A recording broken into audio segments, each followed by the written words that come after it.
Take over وہ ریاست نے کر کے ان کو 1000 لوگوں کو اریسٹ کر کے ان کو بیہائنڈ دا بارس پھینک دی.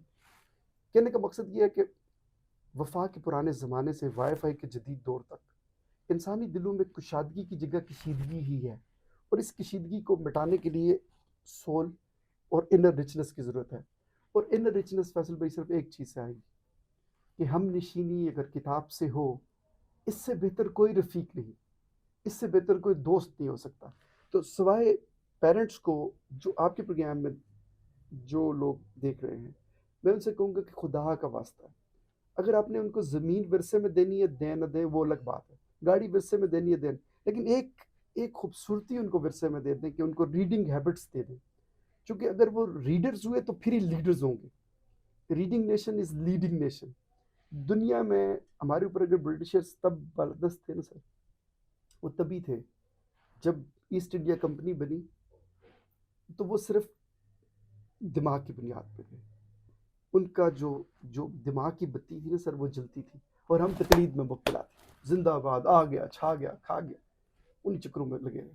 تو سر یہ جو زندہ آباد مرد آباد کی فضا ہے نا، جب ہم ختم کر کے نا ایک لانگ ٹرم پلان بنائیں گے اور ایک نیشنل یونٹی لے کے آئیں گے، اور موسٹ ماڈرن چیلنجز سے ہم ایک بہت پختہ میچور بالغ نظر اور دور بین کی عادت جب پاکستان کو ملے گی، تو انشاءاللہ یہ نہیں ہوگا کہ جیسے دبئی دیکھیں کیسے یو اے ای کدھر پہنچ گیا. یعنی ہم لوگ اب دیکھیں 70s کے اشتہار دیکھیں، ہم اپنے عرب بھائیوں کے لیے یہاں سے خیرات بیچتے تھے، صدقات بیچتے تھے. چائنا میں سر فیصل بھائی آپ یہ جان کے حیران ہوگی، آپ کو پتہ ہے کہ چائنا میں پی اے کی پہلی پرواز گئی تھی. چائنا سر ڈسکنیکٹڈ تھا دنیا سے، بالکل منقطع ہوا تھا. 1 اکتوبر 1949 کو آزاد ہوا، اور افیمی کون قوم کہلاتا تھا. اقبال نے جب 90 سال پہلے ان کو تھوڑا سا ان کا رائز دیکھا تو انہوں نے کہا کہ گراں خواب چینی سنبھلنے لگے، ہمالہ کے چشمے ابلنے لگے، گیا دور سرمایہ داری گیا، تماشا دکھا کر مداری گیا. اچھا وہ جو چائنیز لیڈرشپ تھی نا سر، جو ڈنگ سو پنگ تھا یا ماؤ زے تونگ تھا، انہوں نے سر پوری قوم کو نا ایک تو ریڈنگ ہیبٹس لائی. فیصل بھائی مجھے نا، میں ویسے بہت ٹریول کرتا ہوں، لیکن مجھے 2 قوموں نے بہت عزت دی.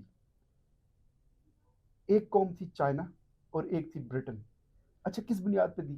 جب میں نے انہیں کہا کہ I am author of 3 books، اب یقین کریں وہ اتنی رسپیکٹ دی اور کسی بات پہ نہیں دی. یہ وہ بادر نہیں کرتے کہ آپ کے پاس کتنے پیسے ہیں، آپ کون سا عہدہ رکھتے ہیں، آپ کے پاس منسٹری کوئی ہے، بالکل نہیں. بٹ آپ اگر کسی کو کہیں گے نا کہ you are author of book, تو وہ بڑی میچور سوسائٹیز ہے. اب یہ دیکھیے چھوٹی سی بات، اس وقت دنیا میں ایک آتھر ہے جس کا نام ہے یوول نوہا ہراری. اس کی بھی موسٹ ریسنٹلی نیکسس کتاب آئی ہے جس کی 6 بلین کاپیز سولڈ ہے. سر اس کی قبولیت دیکھیں بھائی جان، دنیا کا امیر ترین آدمی مارک زکربرگ، اس کے انٹرویو کے لیے ٹائم لے کے مارک زکربرگ اینکر بن کے سر اس کا 94 منٹس کا ان انٹرپٹڈ انٹرویو کرتا ہے، جس میں وہ مارک زکربرگ کو ناکو چنے چبا رہا ہے، اس سے اختلاف کر رہا ہے، لیکن وہ انٹرویو ابھی پوڈ کاسٹ میں موجود ہے. میں آپ سے اب کے لوگوں سے کہوں گا کہ وہ یوول نوہا ہراری اینڈ مارک زکربرگ لکھیں گے تو وہ آ جائے گا. سر دوسری بات، جے کے رولنگ ایک عام بندی، ایک غریب عورت، ایک ناول لکھتی ہے Harry Potter series. Harry Potter series کی بنیاد پہ سر وہ دنیا کی موسٹ انفلوئنشل لیڈی بن جاتی ہے، ٹائمز کی ٹائٹل سٹوری بنتی ہے. آپ کہاں پہ موجود ہے سر؟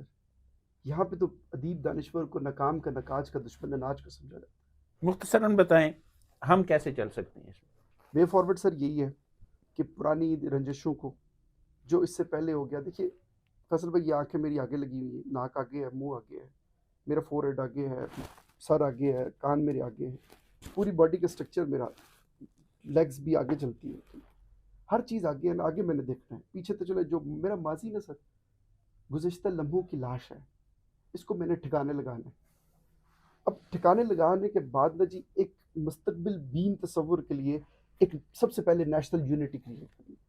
جس دن آپ کے اندر نیشنل یونٹی پیدا ہو جائے گی نا سر، پھر وہ خواب جسے سب نے مل کے دیکھا تھا، آج جو اپنے اپنے قبیلوں میں بٹ کے دیکھ رہے ہیں نا سر، وہ ایک ہی دفعہ ایسے ہو جائیں گے. اور جب وہ اکٹھے ہو جائیں گے تو پھر فیصل بھائی جو وہ مستقبل بین تصور دیں گے، ان کو پھر درد دیں، ان کو پھر گولز دیں. ایک تو نیشنل گولز دیں، پھر پرسنل گولز دیں. ان کو ان ڈیوائسز کے سمندر سے چنگل سے نکال کے ان کو کہیں کہ یہ ہمارا ٹارگٹ ہے، الٹیمیٹ ڈیسٹینیشن یہ ہے، ہم نے اتنے ارب ڈالر کی اکانومی کرنی ہے، اتنے پی ایچ ڈیز پروڈیوس کرنے، اتنی دنیا کو یہ چیزیں کرنی ہے، تاکہ یہ جو ہمارے اوپر لیبلنگ ہوئی ایک بات آپ نے کی فیوچر لیڈرز ہال کے حوالے سے، جی جی ذرا ناظرین کو بتا دیں کہ وہ فیوچر لیڈرز ہال کا آپ کے ذہن میں کیسے آئیڈیا آیا اور کس کام کے لیے بنایا؟ فیصل بھائی، یہ بڑی خوبصورت بات ہے. یہ میرے ذہنی زمین پہ ایک پودا ہوگا. وہ ایسے کہ میں نیشنل لائبریری کا ریڈر تھا، پڑھنے جاتا تھا، تو بڑا اچھا پرسکون انوائرمنٹ ہے. آپ کو نا میں کسی دن لے کے جاؤں گا، آپ کو بڑی خوشی ہوگی کہ آپ 700-800 بچیوں کو جو سی ایس ایس میں یا کمپٹیٹیو ڈفرینٹ ایگزامز میں جاتے ہیں، آپ پاکستان میں واحد جگہ ہے نیشنل لائبریری جہاں پہ وہ آپ کو بالکل ڈوبے ہوئے کتابوں میں ملیں گے. ایک ہی جگہ ہے. میں اچھا ہر ہفتے 1.5 ہفتے بعد ریچارج ہونے کے لیے چکر مارتا ہوں خاموشی سے، ان کے بیچ میں ایک گونے سے نکلتا ہوں اور سب کو دیکھ کے انرجی لے کے تو دوسرے ہال میں جا کے انرجی لے کے تو واپس آ جاتا ہوں. اچھا وہ کیا چیز ہے؟ وہیں پہ اللہ نے مجھے موقع دیا فرسٹ فلور پہ کہ وہ ایک ہال سا تھا بالکل پرانا سا، اس میں وہ پائپ شائپ اور وہ سٹور بنا ہوا تھا. اس کو سر میں نے اپ گریڈ کیا وتھ پراپر کانسیپٹ. اس کا جو تھیمیٹک ایریا ہے وہ لیڈرشپ سے ریلیٹڈ، تاکہ آپ کو وائبز آئیں. اور وہ اتنا خوبصورت بن گیا ہے کہ اب انٹرنیشنل کانفرنسز وہاں پہ ہوتی ہیں. فیوچر لیڈرز ہال میں آپ کی ناظرین کو بھی کہوں گا کہ وہ جا کے دیکھیں. وہ ہم نے میرے اپنے ریسورسز سے بنا، اور اللہ نے بڑا کرم کیا کہ اب وہ اس آغوش میں بہت ساری لوگ آتے ہیں، میزبانی ہوتی ہے، اور یہ بڑا اللہ نے کرم کیا. اور میری دلی دعا ہوتی ہے کہ جیسے میں نے کوسار یونیورسٹی کی موو 2009 میں چلائی تھی اور اللہ نے اس کو بھی خواب کو حقیقت کا روپ دیا، اسی طرح یہ جو کانسیپٹس ہیں فیصل بھائی، یہی انسان کو جو اس کی انر رچنس کے علاوہ نا جو زندگی کی کریڈینشلز یا پروفائل میں سب سے بڑے اضافے یہی ہیں جو ہم ہمیشہ رہیں گے، جن کی حیات جاودہ ہوگی. باقی سب چیزیں تو سانسوں کی زندگی. مختصراً الفاظ میں پاکستان کے نوجوانوں کے لیے کیا پیغام دیں گے؟ پاکستان کے نوجوانوں کو امید کا دامن پکڑنا چاہیے، اور یہ اپنا مذہب اور مسلک بنانا چاہیے کہ ہم نے سوچا ہے کہ رستے تو دشوار ہیں، مگر انہی راہوں پہ چلوں، حوصلہ بیدار کروں. بہت شکریہ حنان علی عباسی آپ کا. ناظرین، آپ نے گفتگو سنی، اور یہ گفتگو تھی پاکستان کے نوجوانوں کے حوالے سے، پاکستان کے نوجوانوں کو جو مسائل درپیش ہیں اس حوالے سے. لیکن اس کے ساتھ ساتھ ایک امید بھی تھی کہ حنان علی عباسی اور ان جیسے کئی نوجوان جو ہیں وہ پاکستانی نوجوانوں کو آگے لے کر، ساتھ لے کر چلنے کی کوشش کر رہے ہیں، اور یہی ہمارے چراغ ہیں جو پاکستان کی ترقی اور خوشحالی کے لیے اپنا کردار ادا کر رہے ہیں. ہمیں ان کا ساتھ دینا ہے، ان کے ساتھ آگے بڑھنا ہے، اور پاکستان کے نوجوانوں کو وہ سمت دکھانی ہے جو کامیابی کی سمت ہے، وہ راہ دکھانی ہے جہاں پر انہیں خوشحالی بھی ملے گی، جہاں پر ملک بھی ترقی کرے گا. اب تک کے لیے اتنا ہی. بہت جلد آپ کے پاس ایک نئے پروگرام کے ساتھ حاضر ہوں گے. تب تک کے لیے اللہ حافظ.